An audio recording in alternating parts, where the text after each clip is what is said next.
ಮಾತ್ರ ಅಲ್ಲ, ನೀನು ಯಾರು, ಅಪ್ಪ ಯಾರು, ಅಮ್ಮ ಯಾರು ಅಂತ ಬರುವರೇ ಕಾರಣ ಏನು. ಅಷ್ಟು ಮಾತ್ರ ಅಲ್ಲ, ಪರಿಚಯಿಸುವಂತ ವೀರಾದಿ ವೀರ ಸಾಮಾನ್ಯದ ವ್ಯಕ್ತಿ ಅಂತ ಭಾವಿಸಿಕೊಳ್ಬೇಡ. ದರೆಯೊಳಗೆ ಶ್ರೇಷ್ಠತೆಯನ್ನು ಪಡೆದಂತ ನಾಡು ಸೌಭಾದೇಶ, ವರ್ತಮಾನ ಕಾಲದ ಪ್ರಭುವಿಗೂ ಎನಿಸಿಕೊಳ್ಳುವ ಸಾರ್ವಭೌಮತೆಯನ್ನು. ಹಾಗೆ ಒಂದು ಮಾತು ಕೇಳ್ತೇನೆ, ದಯವಿಟ್ಟು ಬೇಸರ ಮಾಡ್ಕೊಳ್ಬೇಡ. ಪರಿಚಯದೊಂದಿಗೆ ನನ್ನನ್ನು ನೀನು ಮದುವೆ ಆಗ್ತೀಯೋ?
ಮತ್ತೆ ಮದುವೆ ವಿಷಯದಲ್ಲಿ ಗೆದ್ದಾತ್ಮೆ ಕೊಡುವುದು ಪರಾಕ್ರಮೇ ಪಣವಂತ ನಿರ್ಣಯಿಸಿದ್ದಾರೆ.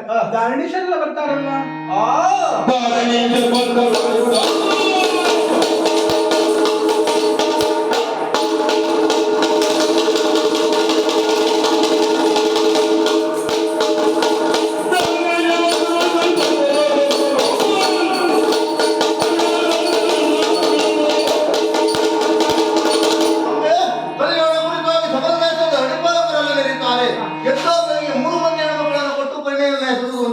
ಅಲ್ಲಿವರೆಗಾಗಿ ಭಾಗವಹಿಸ್ತೇನೆ, ಗೆದ್ದೇನೆ.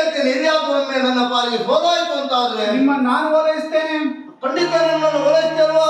ಆಯ್ತಂತೆ.